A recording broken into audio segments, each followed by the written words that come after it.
That's why the entire recruiting process is completely broken. Nobody's going to see you. Nobody's going to call you. You're not going to get an interview. You're not even going to get a thank you note. What's the difference between a company that has like a clear mission or purpose and one that doesn't in terms of like results and performance? Being a solo founder before that was horrible. You have companies paying dozens or hundreds of thousands of dollars to hire someone that they could easily hire with AI. Does that mean that the recruiting teams at most companies goes away eventually?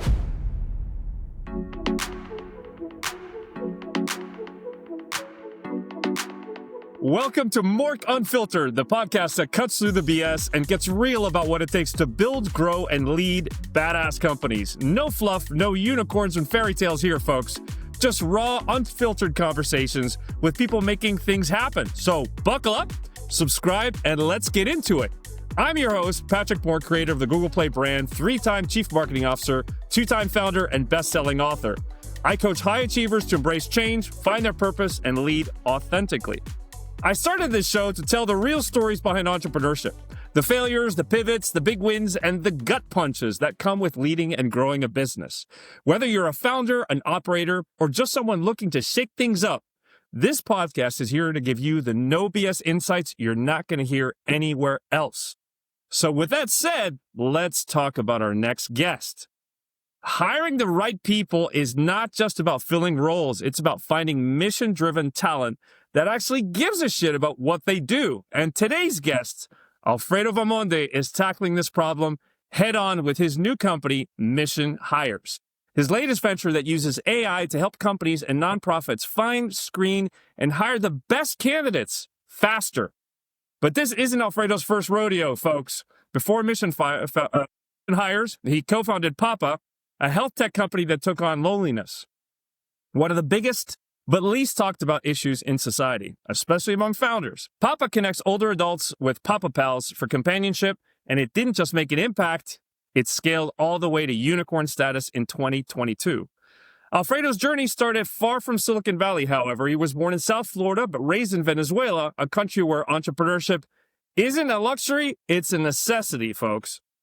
He built his first startup, PRX Control Solutions, in Miami, helping improve prescription management through cloud-based tech. And today, we're going to dive into why mission-driven hiring is the future of work, how AI is revolutionizing the talent search process, and more importantly, what Alfredo can teach us and what he's learned not just about his successes, but about his setbacks as a 3-time co-founder and founder. So grab your coffee, get ready for some hard-hitting insights, and let's get into it. Welcome, Alfredo, to Mork Unfiltered. Hey, Patrick. Thank you for the invitation. I'm happy to be here. Happy to have you. Super excited to talk about Mission Hires and about your whole journey and story. So, like the first question, when I think about Mission Hires and I've used the service, I love the service. It's awesome. So it begs the question, right? Like I'm such a purpose-driven guy, right? I wrote a book on this stuff. This is what I coach people on. Why Mission Hires? Why focus on this mission? That's a great question, Patrick. So as you mentioned before Mission Hires, I co-founded a company called Papa, where we provide companionship and assistance to older adults. And this company grew very fast, as you said. And between 2020 and 2022, we went from 75 employees to 700 employees. So it was rapid growth.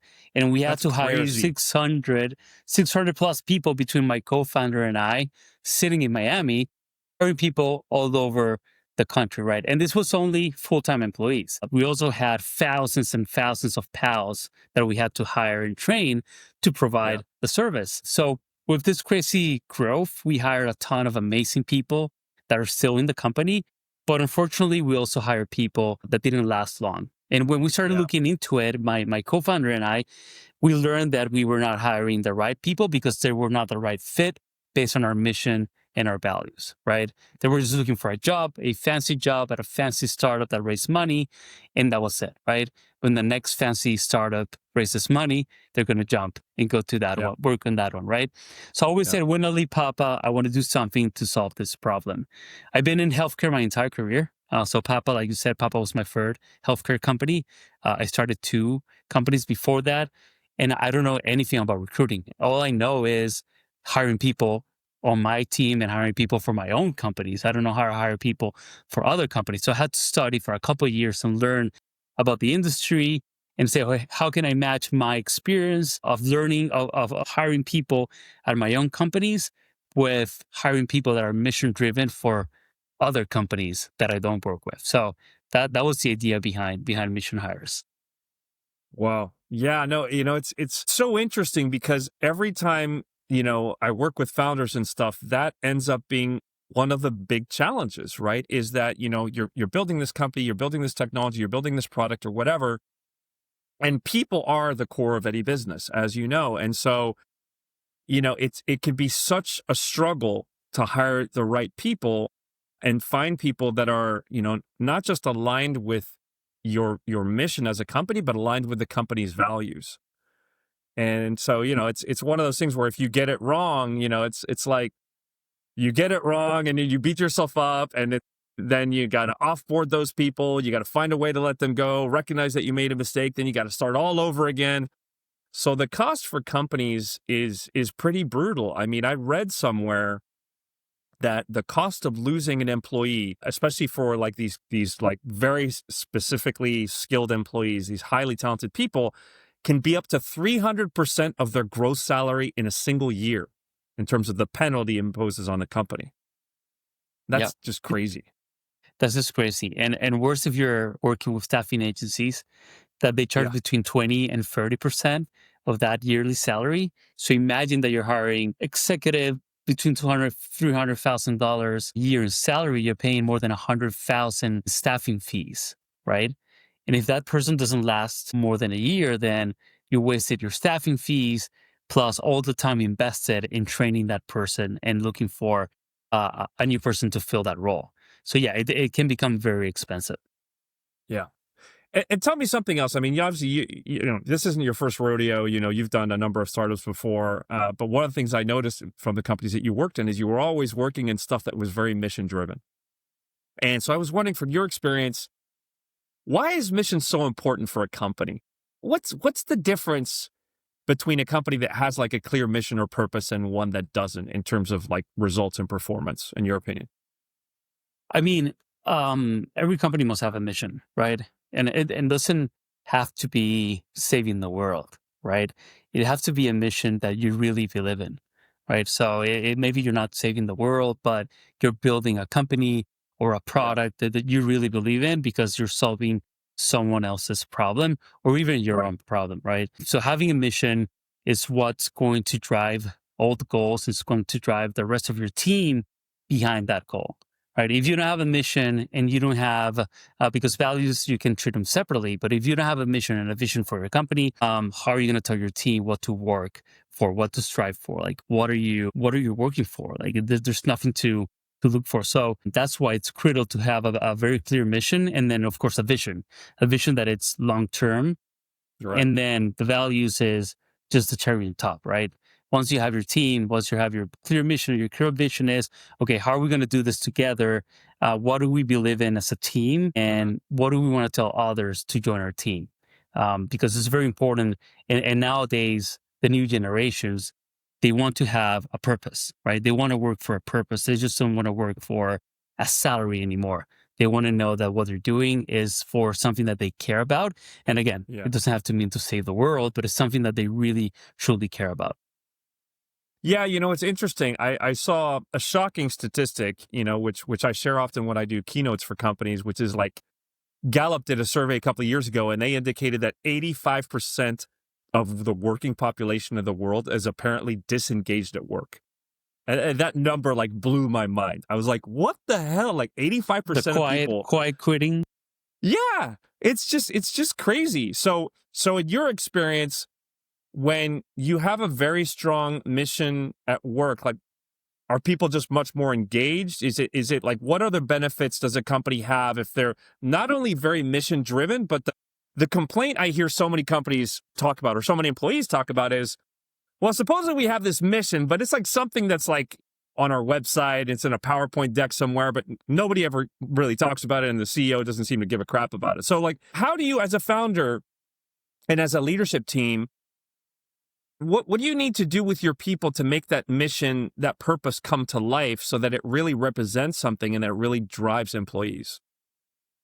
Something that you need to have embedded in your recruiting process from Okay. the early beginnings, right? Of course, there are very different types of companies, very different companies by size, right? Bigger companies, let's say Amazon, that they can bring anyone with any resume into the company. Maybe they don't care as much as a smaller company, which in the early days, you want to bring in people that really care about what you're building, because maybe you're not going to have the money to pay the best salaries or have the best benefits compared to other larger companies. So you got to bring in Yeah. people based on your mission and what you're working for.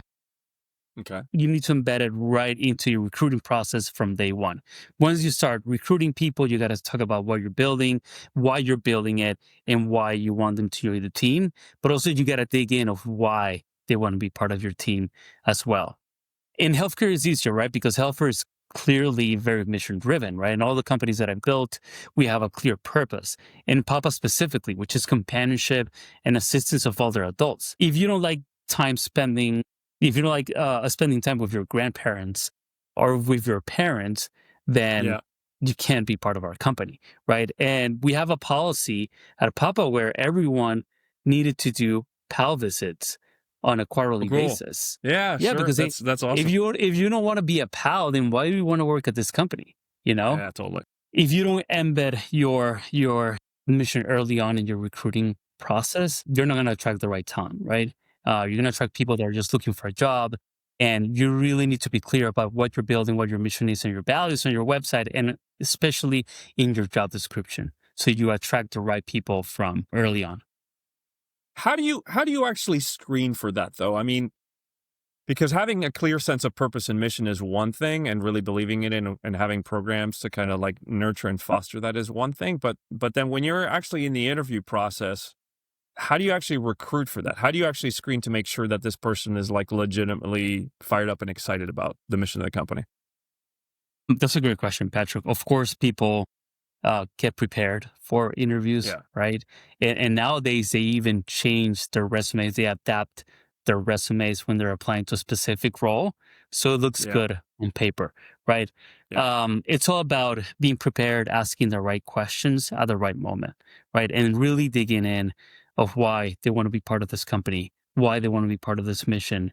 We did a ton of research before we built mission hires. We hired Yeah. psychologists and to help us build the right questions. And there are ways, scientific ways to really get and to understand what drives people, right? Okay. What really drives people and what they're looking for.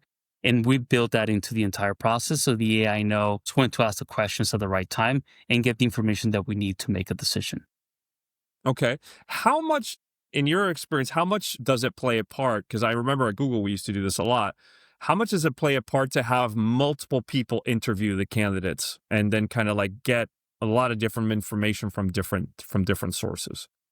Well, that's very important. And of course, at Mission Hires, we do the pre-screening, right? We prepare the hiring managers and the recruiters with enough information for them to make a decision to move the candidate forward, and they can continue with their own process, right? We don't do the final interview. So that's going to depend on the company's policies and processes and what the hiring manager is looking for. Of course, you can have two different hiring managers thinking about it in a different way. And that's why I think that the recruiting process is completely broken. I don't know if you remember probably working at Google that your colleagues would ask, "Hey, can you help me interview this candidate that I'm interviewing?" Right? And you would have to go out of your day to day and interview someone Yeah. you don't know, someone that you're not going to work with, and you need to ask a bunch of random questions that probably you're not even paying attention to, so you Yeah. can go back to a colleague and say, "Yeah, I like the person." Move forward Yeah. with, right? So that's why the entire recruiting process is completely broken. So what we're trying is to streamline the process as much as possible and give enough information for the hiring managers and the recruiters to make that final decision. But of course, it all Got it. depends on what processes the companies have internally. Yeah. Yeah. Absolutely. I mean, I remember at Google, one of the things that the company was very good at, because you're right. I mean, most companies that I worked at, that was exactly the problem, right? It's like, oh, can you please hire can you also screen this person? And you'd be like, okay, yeah, sure, whatever, because you want to be nice and help people. Yeah. And then you get in and you're not exactly sure the job. You're reading the job description for the first time, like 5 minutes into the interview. You don't really know the candidate. You're incentivized to help your team member, but you've got other things going on.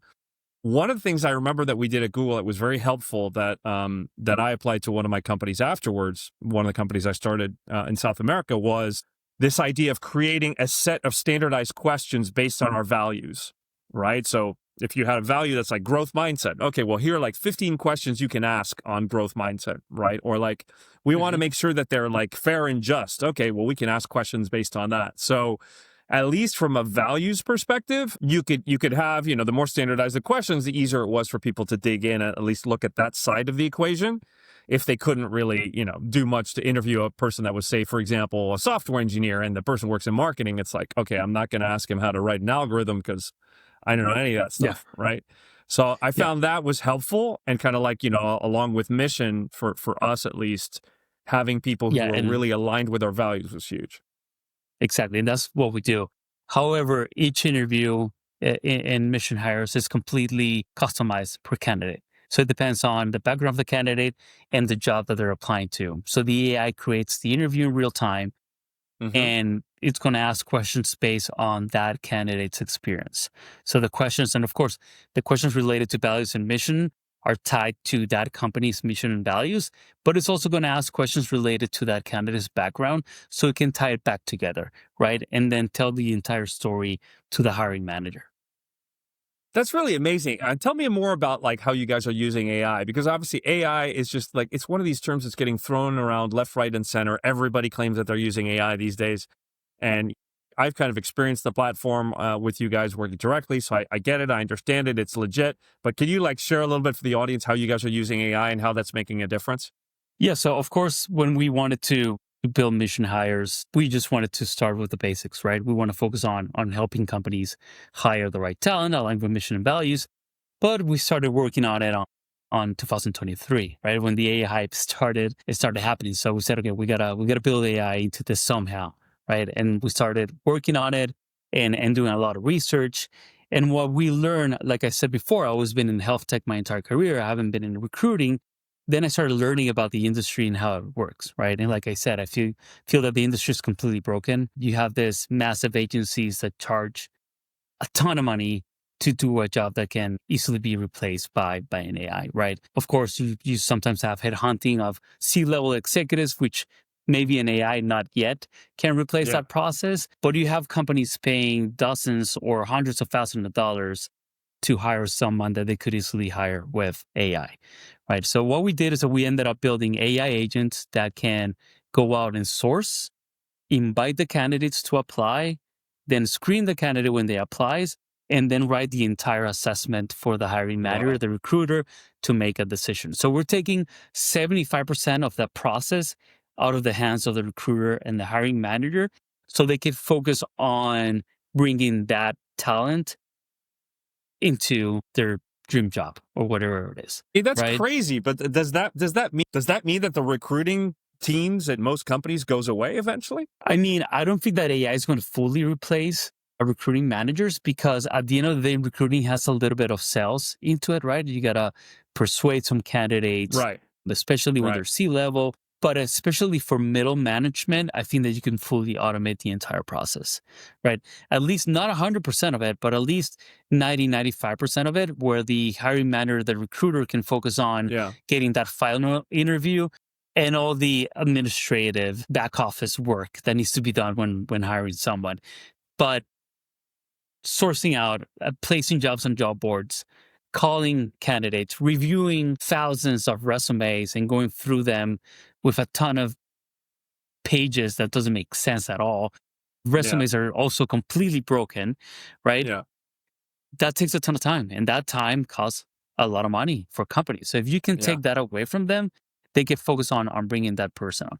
And then on the candidate side, because we sometimes forget about the candidate, nowadays, Patrick, if you apply to a job on LinkedIn, you're going to see hundreds of applicants in one day, right? Yeah, that's So if crazy. you don't apply in the first 5 minutes, you're going to go to the bottom of the pile and nobody's going to see you. Nobody's going to see you. Nobody's going to call you. You're not going to get an interview. You're not even going to get a thank you note for applying, especially on LinkedIn, which is an easy apply process. At least with mission hires, you can apply weeks later. And if you're the best candidate, you're going to be on top of the list and you're going to be seen by the hiring manager. You're going to be seen by the recruiters and you have that opportunity to shine, which candidates That's amazing. don't have that opportunity. That's amazing. And I want to dig in a little bit more on that from the candidate side, because you're right. Oftentimes we're talking about recruiting. We don't always talk about the candidate side. There was a guy that reached out to me on LinkedIn the other day who, on the surface, looking at his LinkedIn profile, seemed highly qualified, tons of experience, good education, obviously a smart guy. But I can tell you, man, I mean, his messages to me, he sounded so bitter and angry and just frustrated with the entire hiring process. And he was sharing his whole life story with me. This is a guy I didn't even know, right? And he was sharing his life story to me, and he was venting and he was raging. And I mean, I was like, I could envision this guy on the other side of the world, wherever he is, slamming his keyboard on the desk or whatever, like you see in those kind of meme videos. And he was just pouring his heart out and saying how he was applying and he wasn't even getting interviews and he thought he was so qualified and his background and everything seemed to align so perfectly with the job description. How do you think AI and how does a service like Mission Hires begin to change that? Like you were talking about, somebody like this guy potentially could apply and be at the bottom of the pile, and then AI would help him get to the top because he's a good fit. How does that actually work? Because people are just incredibly frustrated and angry with the recruiting process now. And at a time where on top of that, we're seeing a record number of layoffs, particularly in the tech industry, I think some people are just outright freaking out. Yeah. So if we talk about candidates applying directly on platforms like LinkedIn, which has an easy apply function, right? You just click easy apply and they send your resume and your contact information to the employer. So you have candidates just clicking apply to all, right? Yeah, candidates, of course, and with this economy, candidates are desperate, so they're applying to probably dozens of jobs and hundreds of jobs a week, right? So they're applying to different jobs, and that means on the employer side, they're receiving hundreds or thousands of candidates, right? And if you're the hiring manager or the recruiter of that company, you're going to be overwhelmed, right? And you don't know who's good or who's bad, right? You're just getting thousands of candidates. And you're going to start screening one by one, right? But you're going to go from top to bottom. And top to bottom is going to be the one that recently applied, right? Or the one that first applied. You're going to go that order. After 50 resumes, you're going to say, fuck it. That's it. I'm done. I'm it. Or I'm going to repost the job. I'm totally brain fried. Yeah, I'm going to repost the job or I don't know what else I'm going to do, right? So that's what's broken. So that's why candidates get so frustrated because they're not going to be seen that way unless you get called by a headhunter and says, hey, Patrick, we have this company with this role. You're a perfect fit, which is more hands-on, more white glove experience. Most candidates don't get that treatment, right? You're with the rest of the people, the rest of on the traditional job boards going through the same process where you're not going to be seen unless you're lucky or unless you get a referral or unless you're the first one to apply. You're just applying like crazy when a job gets published. In our case, like I said, it doesn't matter where you apply. If you apply late, our AI is going to take your resume, it's going to review it, it's going to create a pre-score, and then after you do the interview, it's going to create a post-score. Right, that score can be higher, it can be lower. It's usually higher because people do a great job during the interview. And if you have a great score, you're going to be on top of the list. You're going to be in the top of candidates that we recommend to the clients. So it doesn't matter if you apply 5 days later or not. We recently hired, about a month ago, we hired a chief revenue officer at Mission Hires. And he went through, he had the same experience that you were just mentioning. So he was applying to a ton of jobs. He was not getting any communication at all from anyone, not even a thank you note, not even anything. It's mind-blowing. And when he applied to Mission Hires, he got the interview and said, oh, okay, an AI interview. Okay, I'll take 15 minutes to see what this is. And he was mind blown by our experience as a candidate. He said, "Okay, if this is the company that I'm applying to, then this is a company that I want to work for because this is a great experience from a candidate perspective. And this is something that I can sell, right, as a chief revenue officer." So we focus a lot on the candidate experience at the beginning, and also candidates get real time feedback as soon as the interview is done. Oh, that's cool. I love that because so many people complain and bitch and moan that they never get any kind of feedback. So how does that work? And even if it's AI, they don't care. They love it because you never get feedback from anyone, right? You apply to a bunch of jobs, you don't get feedback. You don't know why you're not a good candidate. Even if you feel that you're the perfect candidate, you don't know why.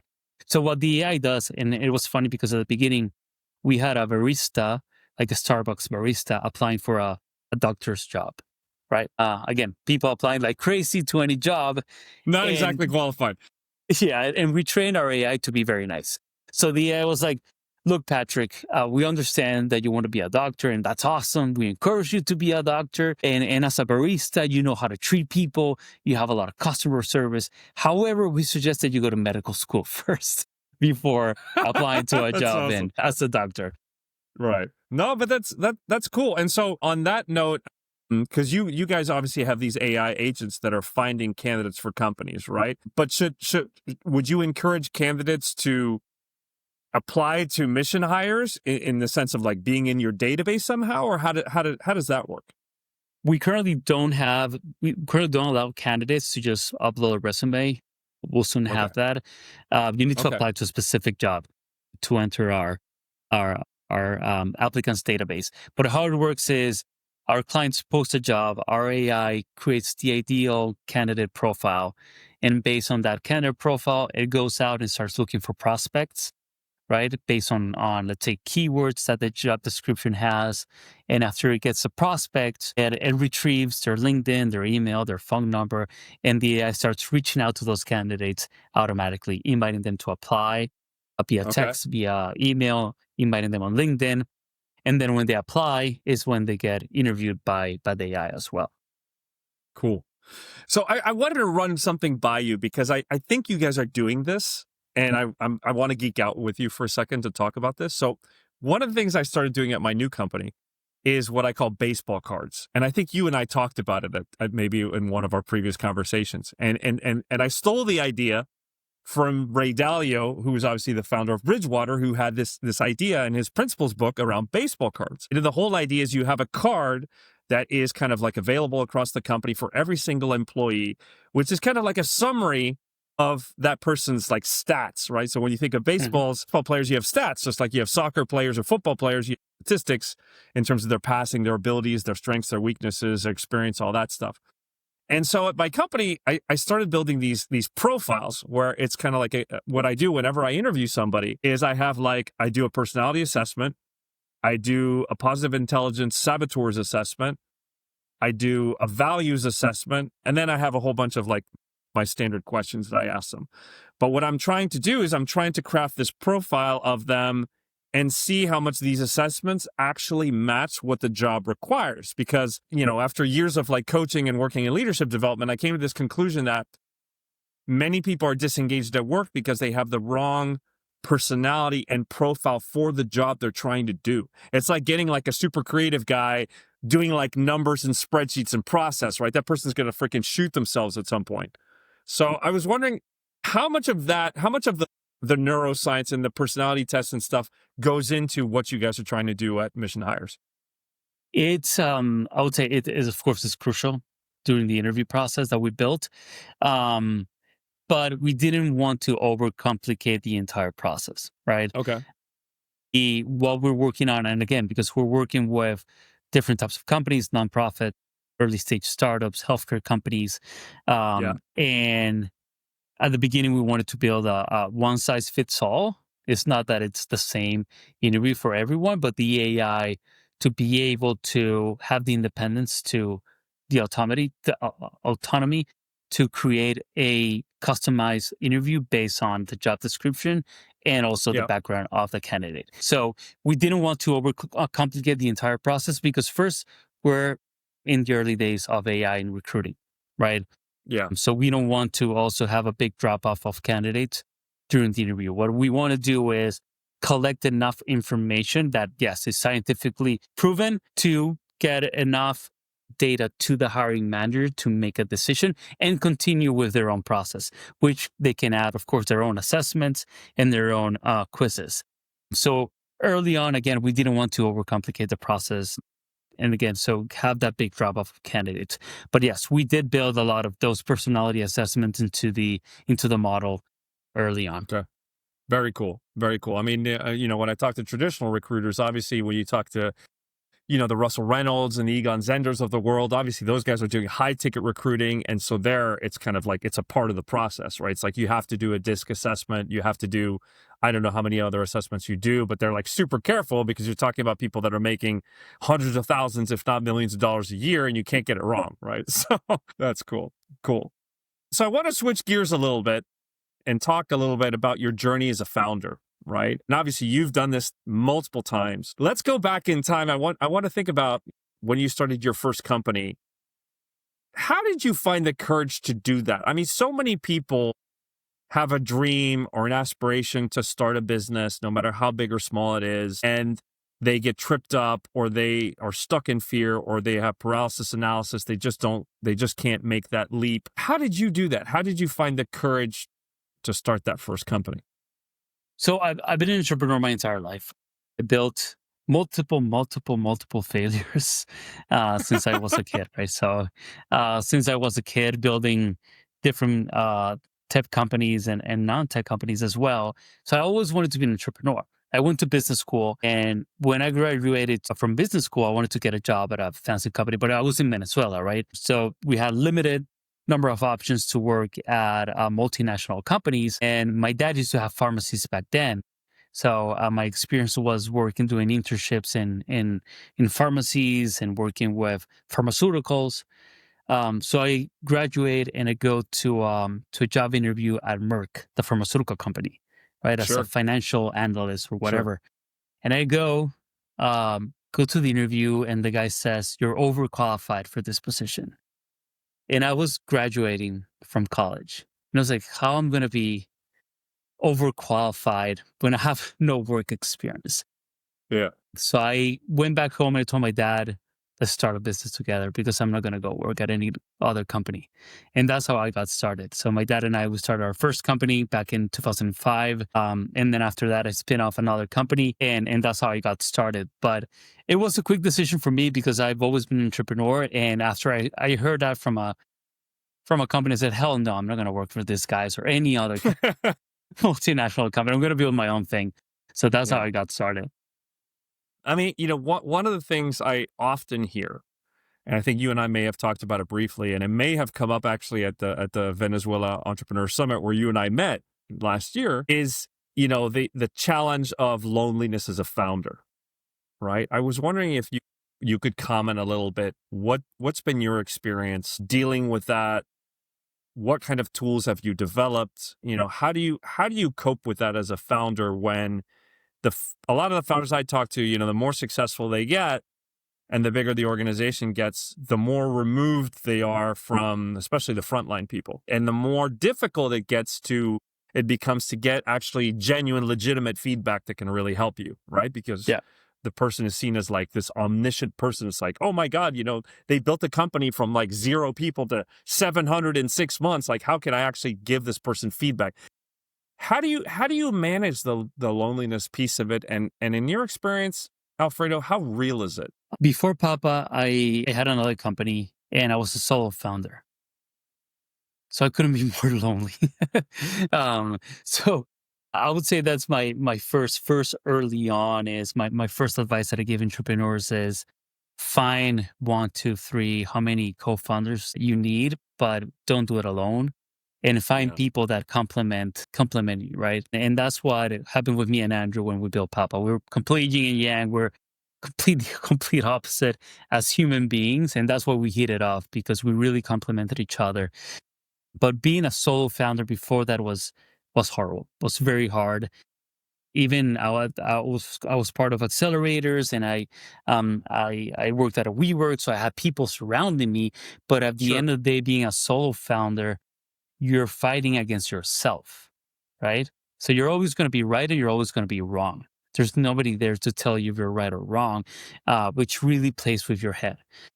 So being a solo founder that's the first thing that I always tell people, like, don't do this alone. Surround yourself with people that complement you, and of course, people that are smarter than you. That's early on.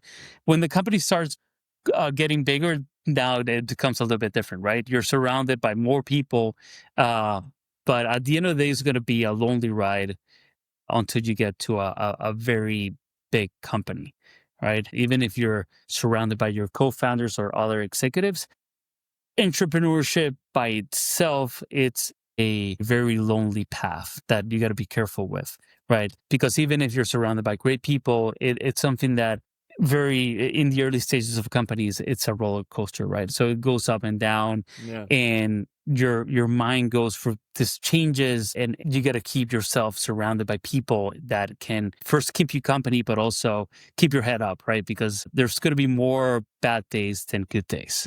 Always, right? In entrepreneurship, there's way more bad days than good days. So it's important for you to have that support group during those bad days. It's outside of the company, so your family, your partner, if you have kids, surround yourself by people, because those are the hard days. That even if you have a partner, becomes very lonely, and if you're close like I am, like I'm an introvert, and I don't like to talk about my feelings, it all goes up to your head. And again, you're fighting those demons by yourself. So it's very important to talk about it, to surround yourself about people that love you. And yeah, it's all about support, I would say. Yeah. So I mean, it's like, if you could imagine, maybe some introvert founders that could be watching this show, what other advice would you give them in terms of how to deal with that loneliness? I mean, obviously, friends and family, yes. Being with people you love, yes. Potentially finding a co-founder. I know several solo founders right now who I know would love to find a co-founder. Yeah. But that you don't just wave a wand and a co-founder appears, right? So many of us have made mistakes. I've made mistakes multiple times with co-founders. I had my co-founder in my last company is a remarkable woman, really amazing, very talented, very capable, great at operation, and it didn't work out because she had other priorities in her life with regards to her children and her family, which I respected. But when push came to shove and things got really, really hard, she burnt out and literally left the company. And so that aside, what other coping strategies worked for you that you think could work for solo founders? I think early on, you got to be part of peer groups. Don't work from home at the beginning, I would say. So just don't work from home. Like we are right now. Go to a co-working space, see other people, go to networking events, talk to people that are going through the same thing as you are, right? Connect with as many people as possible, because again, you're going to have more bad days than good days. So when you're having those bad days, talking to someone that's going through the same experience as you are always makes a huge difference, and of not thinking of giving up, right? And yeah, finding a co-founder is not easy, for sure. It's all about, again, if you're sitting at home, you're never going to find a co-founder, right? You got to be out there, Very true.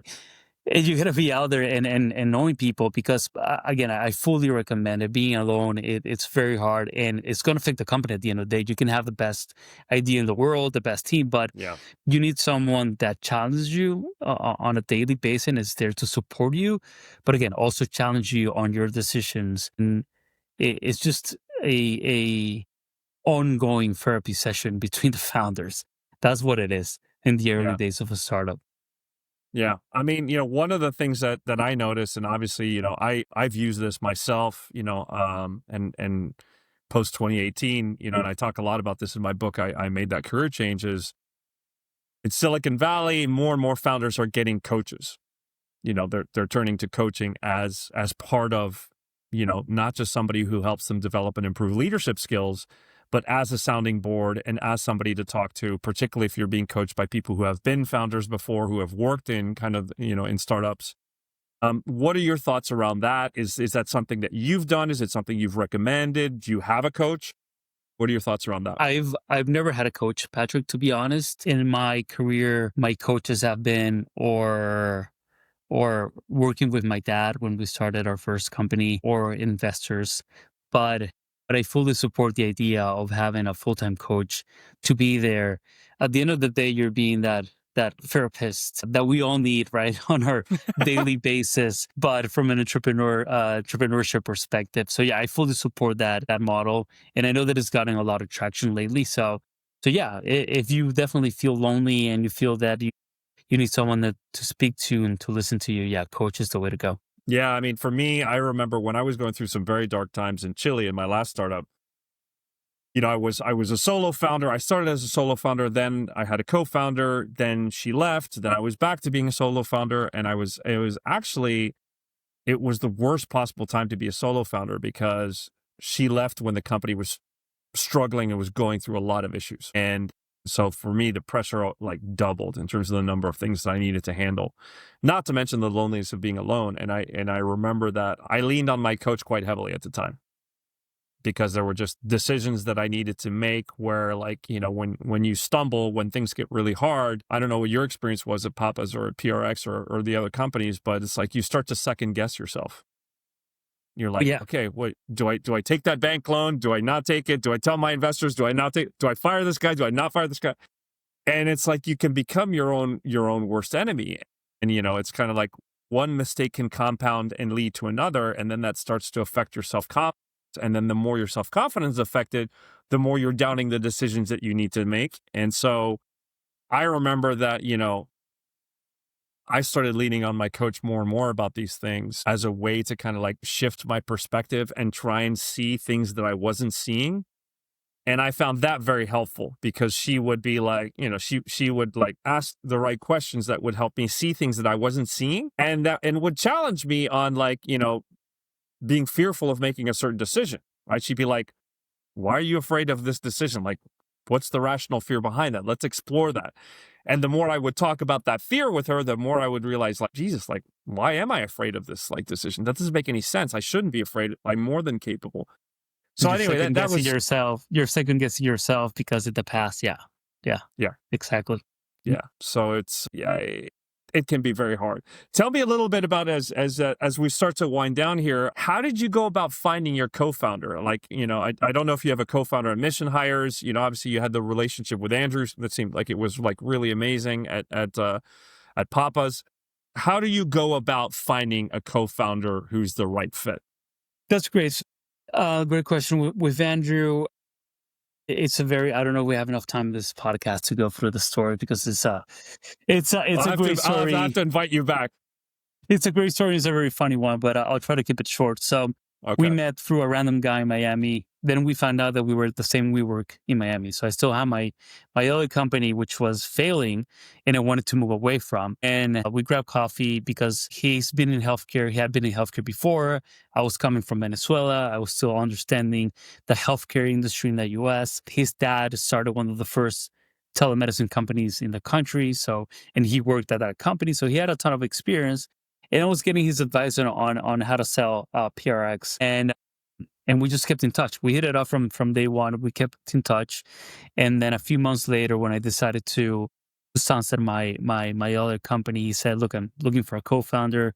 Do you want to join as a CEO? So it was, I hate to say it, but it was kind of serendipity, right? We just met each other and we just hit it off. And the funny thing is that he hates me saying this. He's probably not going to listen to this podcast. Is that we started working together. Then we learned that we lived in the same building in Miami. No way. So we were also neighbors in the same building.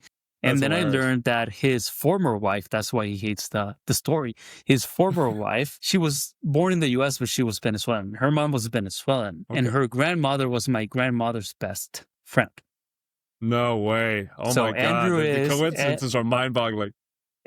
and I think it's Long Island or in New York. I don't know, somewhere in New York. Then he was raised in plantation. He's Jewish, Venezuelan Catholic. So Okay. it couldn't be. And then we learned that, yeah, his former wife her grandmother was my grandmother's best friend in Venezuela. So it was just a crazy story. That is unbelievable. That is unbelievable. At some point, we'll have to have the full story of that. But look, last couple of questions as my wrap-up questions. These are kind of like short, kind of to the point questions. 2 or 3 tools, tips, or tricks that you've learned over the course of your career as a founder or leader that you would like to share. Two or three quick tools or tips that you think are useful for founders, whatever they may be. It depends right now on what stage are you on. But I would say what it's entrepreneurs always when I'm advising them is, again, number one, we already talked about, find a great co-founder, right? That complements you. That's always number one. Two, work on something that you need. That you need yourself, right? Don't work on something that you don't have that need yourself, because then you won't get to know the problem as deep as you should. And then tools out there are a million tools. Like, it's so easy to find tools nowadays. It's so easy to build companies nowadays, Patrick, that it's hard to tell anyone. Even if you're not a coder, you now can build tools that are no code, low code, and build a great company yourself, right? And now with AI, that they're saying that there's probably going to be a solo founder. I don't know how, but a solo founder unicorn out there, probably one day. Maybe some guy that doesn't want to leave their basement and can build it by themselves. That would be awesome, great for them, but that's not me. It's so easy to build companies nowadays that there's so many tools out there to make your life easier. And I couldn't ping one exactly, but yeah. And then let's see, what else? What was the other? What's the most powerful or helpful book that you've read as a founder that you recommend everybody read? Oh, man, you're probably gonna hate this answer, but is it because I get this question a lot in podcasts, right? Okay. I've read 1,000 books, like probably any other entrepreneur. Things are moving so fast in tech and business that even if you read a book that is a 1-year-old, it's probably going to be already outdated, right? Yeah. My suggestion is, and this is what I'm doing now, I used to read book after book, business book. Now I'm listening to novels or sci-fi, and that's what I'm reading to get my mind off business, right? Okay. Is it the best way? And then when I do want to get into business, what I do is I listen to podcasts. There's as many podcasts as possible, because they're recent, they're updated, and because you can be reading, and there are amazing books out there, right, that I can mention, and probably all of them are going to be outdated with everything that's going on nowadays. And again, this is probably an answer that people hate. No, look, this is how I feel. Your answer. It's your answer. It's your answer. And finally, obvious question, where can people find out more about you, or more importantly, where can they find out more about Mission Hires? Easy. So missionhires.com. Very easy. And on LinkedIn, they can find my profile. There are not many Alfredo Vaamondes out there. I do have a cousin with my same name, but he's probably not on LinkedIn. If you search Alfredo Vaamonde, you're only going to find me. And yeah, I'm not on X. I'm not on any public social media. I'm just on LinkedIn. That's where I breathe and live every single day.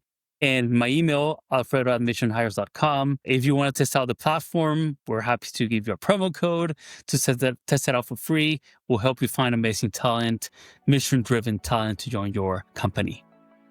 Very cool. Very cool. And as somebody who's used the platform, I can highly recommend and vouch for Alfredo and for what Mission Hires is doing. It's really awesome. Thank you. That's a wrap, folks. We hope you enjoyed today's podcast episode with Alfredo and learned a lot about missionhires.com and the future of hiring and sourcing amazing talent. It's never been more important to get people that are really aligned with your mission and your purpose as a company. That is what is going to make you resilient. That is what is going to drive your company forward. And that is going to be what helps you stand the test of time, really, because entrepreneurship is a journey. It's not a destination. If this episode rocked your world, don't forget to subscribe, share, and comment, and we will catch you later on the next episode of Mork Unfiltered. No BS, no fairy tales, just the truth. Peace out. See you next time.